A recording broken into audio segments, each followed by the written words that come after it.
In the early autumn of the year 2000, a meeting took place that would eventually become a legend in the history of business. The setting was the 27th floor of the Renaissance Tower in Dallas, Texas. This was the headquarters of Blockbuster Video. At that time, entering the Blockbuster headquarters was like entering a fortress of invincibility. The company was at the absolute peak of its power. They had over 9,000 stores globally. They employed 60,000 people. Their blue and yellow logo was as recognizable as the golden arches of McDonald's.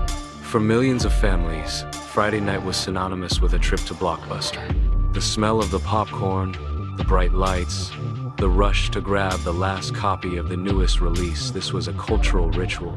And sitting at the top of this empire was John Antioco, a CEO known for his sharp suits and even sharper business instincts.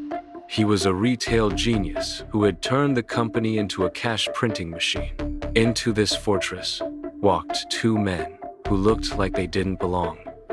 Reed Hastings and Mark Randolph were the founders of a small, struggling startup called Netflix. They had flown in from California on a red-eye flight, and they were exhausted. They weren't wearing expensive Italian suits. They were dressed in the casual, slightly messy style of Silicon Valley tech workers. They were nervous, and they had every reason to be. Their company was bleeding money. The dot-com bubble had just burst, wiping out billions of dollars in investment capital across the technology sector. Netflix was on track to lose $50 million that year alone. They had barely enough cash to keep the lights on for a few more months. They weren't there to conquer Blockbuster. They were there to surrender. The proposal Hastings and Randolph had prepared was simple and, in hindsight, brilliant. They wanted Blockbuster to buy Netflix. The price tag was $50 million. In exchange, Netflix would become the online rental arm of Blockbuster. They would rebrand to Blockbuster.com. The Netflix team would handle the messy, complex logistics of shipping DVDs through the mail and managing the website, while Blockbuster would continue to run the physical stores. It was a perfect synergy. Blockbuster had the brand, the cash, and the movie studio relationships. Netflix had the algorithm and the understanding of the internet. As the meeting began, Reed Hastings laid out the vision. He explained that the internet was not a fad. He argued that eventually, high-speed internet would allow people to stream movies directly to their homes, bypassing physical stores entirely. But until then, the DVD by mail model was the bridge to that future.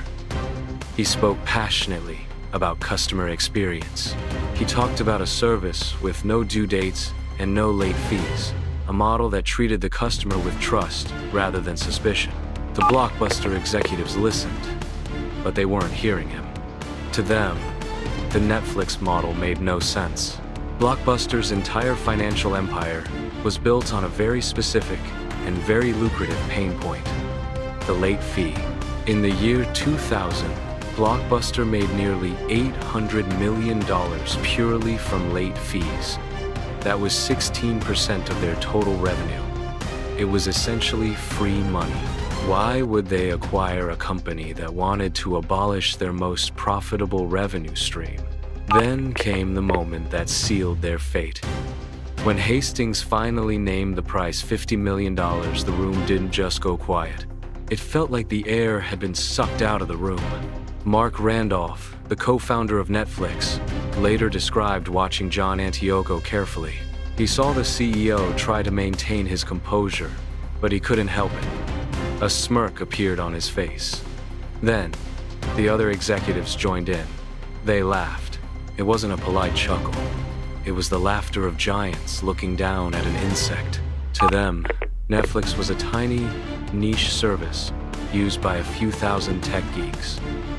The idea that this .com startup was worth $50 million seemed like a joke.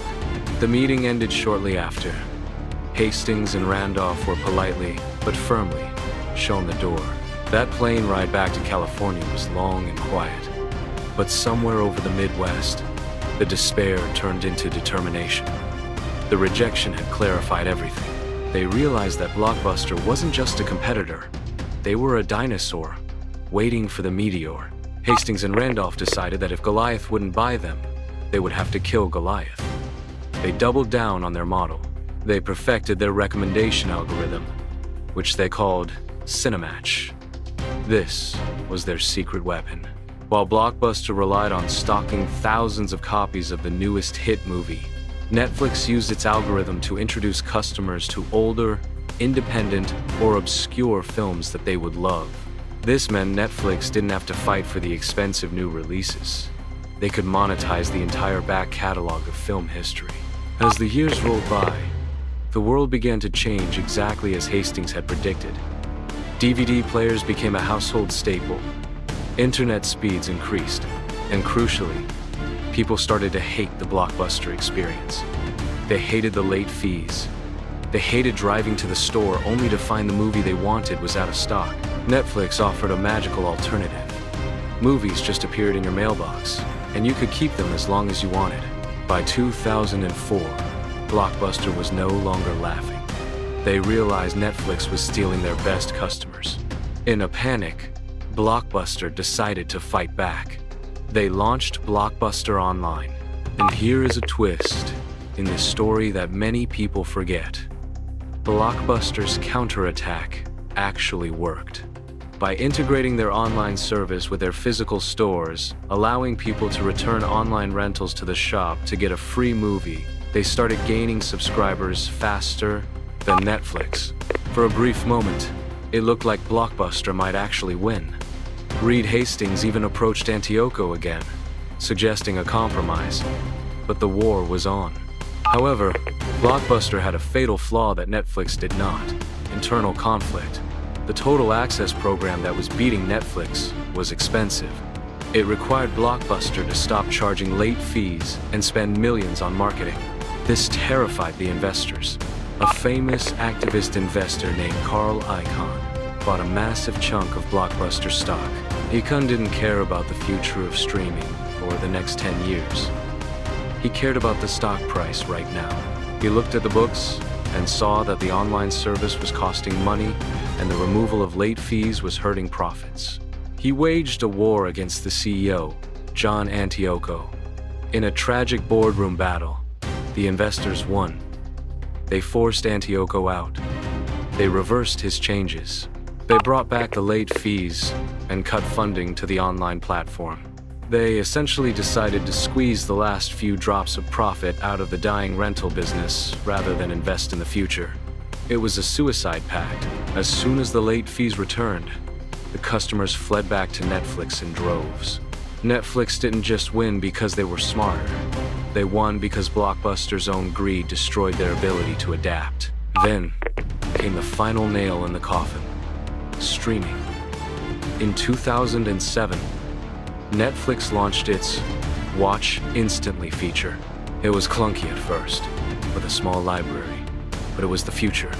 Blockbuster, paralyzed by its debt and its thousands of expensive physical leases, couldn't follow. In 2010, just 10 years after laughing at the $50 million offer, Blockbuster filed for bankruptcy. The decline was swift and brutal. The 9,000 stores closed, one by one. The 60,000 employees lost their jobs. The buildings that once hosted the Friday night rituals of a generation were turned into mattress stores, urgent care clinics, and gyms. Today, Netflix is a global behemoth. It is a Hollywood studio in its own right, producing Oscar-winning films and cultural phenomenons like Stranger Things and Squid Game. And Blockbuster? Blockbuster is a memory. There is exactly one store left in the world, in Bend, Oregon. It operates as a tourist attraction, selling merchandise and nostalgia to people who want to remember what it was like to walk the aisles. The story of Blockbuster and Netflix is often told as a story of technology, but it is really a story about mindset. It wasn't the internet that killed Blockbuster. It was the refusal to cannibalize their own business, to save it. It was the addiction to easy money, those hated late fees, that blinded them to the fact that their customers were unhappy. The $50 million mistake wasn't just a financial error. It was a failure of imagination. It serves as a permanent warning to every successful business and individual. Success is not a fortress. It is a temporary state. And if you are not willing to disrupt yourself, someone else is already building the technology to do it for you. Don't forget to subscribe our channel for business-related documentaries.